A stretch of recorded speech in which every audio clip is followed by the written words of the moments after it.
कहना चाहता हूं कि इस सेमिनार का जो विचार मंथन से अमृत निकलेगा, वो अमृत से हम आने वाली पीढ़ी को बचा पाए।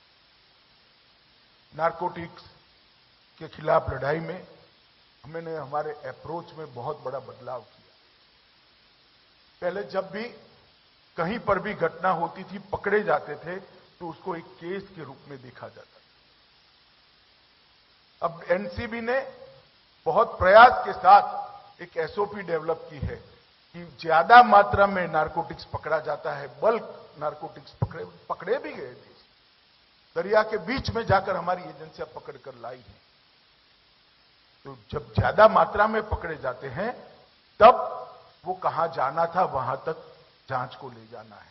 और अगर कोई सेवन करने वाला पकड़ा गया है, तो वो पदार्थ देश की सरहदों में कहां से आया तब तक जाना है।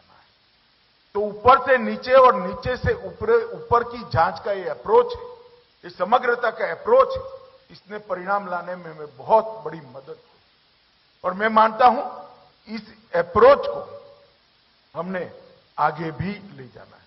मित्रों, हमने देखा अभी लगभग 30,000 करोड़ के ड्रग को हमने 4 शहरों में 30,468 किलोग्राम ड्रग को आज जलाने का काम किया है।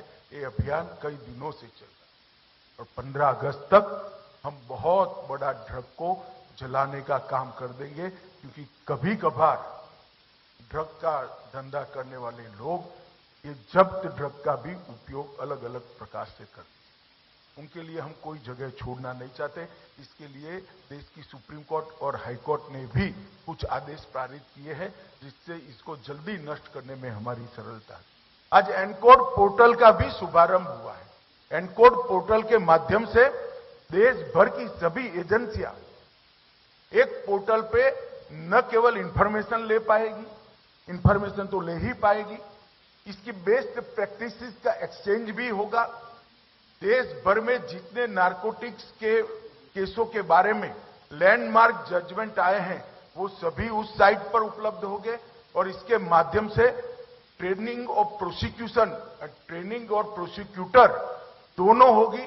पब्लिक प्रोसिक्यूटर का भी ट्रेनिंग हो पाएगा और थ्रस्ट एरिया क्या है, इसको भी जिले कक्षा के पुलिस स्टेशन को भी आसानी से हम इस इंफॉर्मेशन को पहुंचा सकेंगे।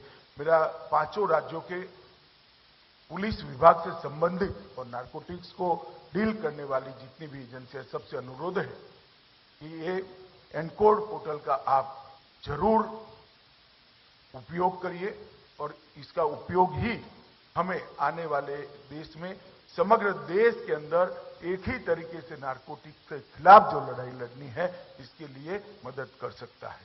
निदान डैशबोर्ड भी inter operational criminal justice system के सहयोग से एकीकृत डेटाबेस का निर्माण हुआ है और एनडीपीएस अधिकृत एजेंसियां और एनसीबी के समस्त नार्को अपराधों का डेटा निदान के अंदर उपलब्ध है और कई प्रकार के अलग अलग मॉड्यूल्स भी इसके अंदर रखा है। तो मेरा आप सभी से अनुरोध है कि निदान डैशबोर्ड का भी हम ढंग से अभ्यास करें, इसका उपयोग करें। आज स्वान दल का भी शुरुआत हुआ है और आगे पर मैं इतना भरोसा देता हूं कि हम प्रयोग कर रहे हैं। स्वान में भी हम आत्मनिर्भर बनने की दिशा में आगे बढ़ेंगे।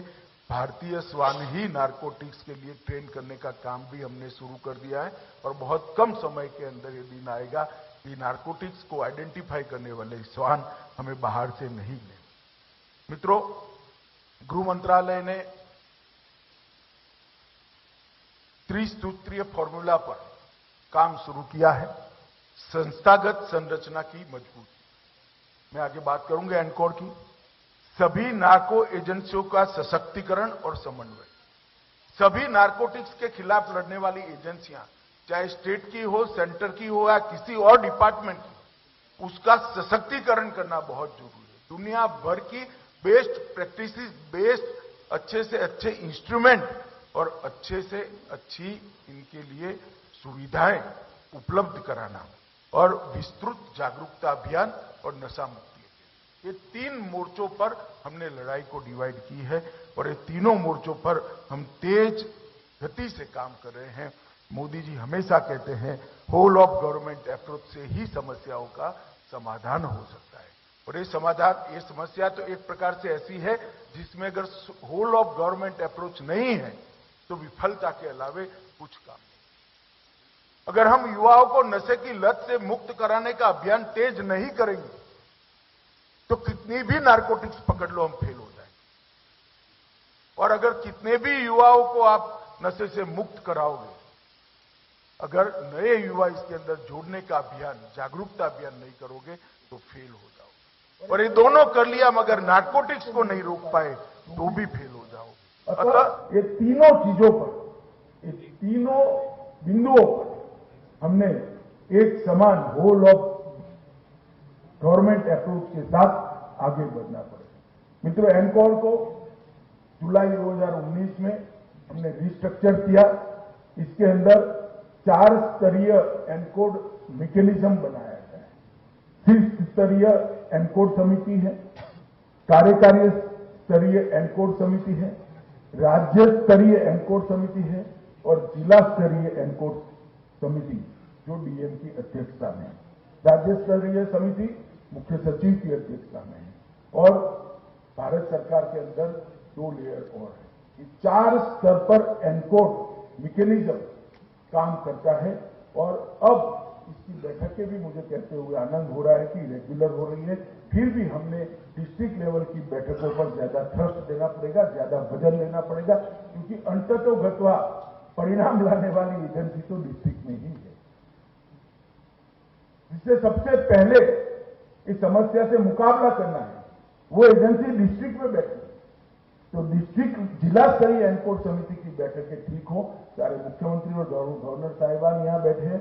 मेरा आप सबसे भी निवेदन है, आपके अति व्यस्त कार्यक्रम में आप सप्ताह में 3 घंटा और 30 दिन में 1 दिन नारकोटिक्स के लिए लगा दें तो मुझे लगता है कि अभियान बहुत तेजी के साथ है। मैंने भी मेरी डायरी के अंदर एक टाइम नारकोटिक्स के खिलाफ लड़ाई के लिए फिक्स किया। ये अप्रोच जब तक हम नहीं लेंगे, ये कल्चर हमारी ऑफिस से शुरू नहीं होगा, तब तक ये परकोलेट नहीं हो। अगर हमारी ऑफिस से शुरू होता है तो अपने आप डिस्ट्रिक्ट तक चला जाएगा और जिस दिन डिस्ट्रिक्ट मजिस्ट्रेट की अध्यक्षता वाली जिला स्तरीय एनकोड समिति एक्टिवेट हो गई और परिणाम लाने लगी तो मल्टी डायमेंशनल परिणाम आएंगे और बहुत तेजी से परिणाम आएंगे। मित्रों, एक राष्ट्रीय नारकोटिक्स हेल्पलाइन के निर्माण की आवश्यकता थी। एनसीबी ने मानस हेल्पलाइन के लिए एक प्रयास चालू किया है। मुझे आशा है कि कुछ ही दिनों में हम इसको जनता के सामने रख देंगे। मुझे बहुत खुशी है मित्रों, 21 राज्यों ने एंटी नारकोटिक्स टास्क फोर्स का गठन भी कर दिया और इस क्योंकि सार्वजनिक कार्यक्रम है, मैं सभी राज्यों के मुख्यमंत्रियों को और मुख्य सचिवों और डीजीपी को अनुरोध करना चाहता हूं, जो राज्य बाकी रह गए हैं वो जल्दी गठन करें और जहां गठन हुआ है तो स्पिरिट को नीचे तक ले जाने के लिए उसको एक्टिवेट होने का हम काम करें।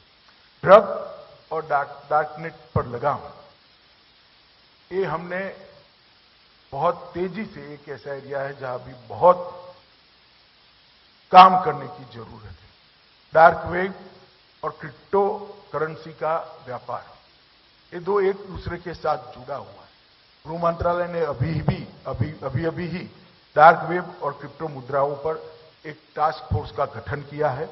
हम प्रशिक्षण देने का भी प्रयास कर रहे हैं और मादक पदार्थों की तस्करी और क्रिप्टो करेंसी आज एक दूसरे का एक स्वरूप से पर्याय बन गए और इसे हमें राज्य स्तर पर भी बहुत तेजी के साथ इसके साथ जुड़ना पड़ेगा। बहुत सारे हैकेथॉन कर बच्चों को भी इसके साथ जोड़ना पड़ेगा। नए नए टेक्नोलॉजी के एक्सपर्ट्स को भी जुड़ना पड़ेगा। हम नहीं जानते समाधान, कंप्लीट समाधान कहां से मिला, परंतु प्रयास करने से ही मिलेगा। तो इस दिशा में हम सब आगे बढ़े। एनसीबी ने डार्कथॉन प्रतियोगिता की भी संकल्पना की है और डार्कथॉन संबंधी एक प्रॉब्लम स्टेटमेंट भी जारी कर दिया है, जिसके माध्यम से हम समाधान ढूंढने का पूरा प्रयास करें। ड्रग, डिजिटल और संबंध फॉरेंसिक्स। मित्रों, एनसीबी और नेशनल फॉरेंसिक साइंस यूनिवर्सिटी के बीच एक समझौता ज्ञापन हुआ है। इस समझौते के तहत हम मॉडल फॉरेंसिक लैब कैसी हो सकती है, किसी भी राज्य को मॉडल फॉरेंसिक लैब बनानी है तो हम नेशनल फॉरेंसिक साइंस यूनिवर्सिटी उनको पूरा गाइडलाइन देगा, एनसीबी पूरा गाइडलाइन देगा। और इस दिशा में एक एसओपी भी बनाने के लिए ये दोनों प्रयास कर रहे हैं। आज पंजाब के मुख्यमंत्री यहां बैठे हैं। सब लोगों ने कहा कि पंजाब में समस्या ज्यादा है। मैं मानता हूं पंजाब में समस्या ज्यादा है, बॉर्डर का स्टेट है और समस्या ज्यादा है, इसलिए हमने वहां प्रयास भी ज्यादा करना पड़ेगा। भगवंत मान साहब हमें जमीन और मकान दे दे, हम फॉरेंसिक लैब भारत सरकार की ओर से अमृतसर में भी बनाएंगे और एक एनसीबी का वहां पर एक छोटा सा सेंटर भी खोलेंगे जो ट्रेनिंग वगैरह करे। क्योंकि हम समस्या का जब तक समाधान करने के लिए जॉइंट एफर्ट्स नहीं करेंगे, भारत सरकार पंजाब के साथ कंधे से कंधा मिलाकर लड़ने के लिए खड़ी है। हम जानते हैं कि पंजाब के युवा को नशे से बाहर निकालना है, जो भी एफर्ट्स करता है इसके साथ हम खड़े रहे। और चंडीगढ़ के सेंटर के अलावे अमृतसर में एक सेंटर भी बनाएंगे और फॉरेंसिक साइंस का हम लैब भी बनाएंगे और पंजाब के नशा के खिलाफ की जो लड़ाई है उसको भारत सरकार मोदी जी के नेतृत्व में मजबूत सहयोग करेगी।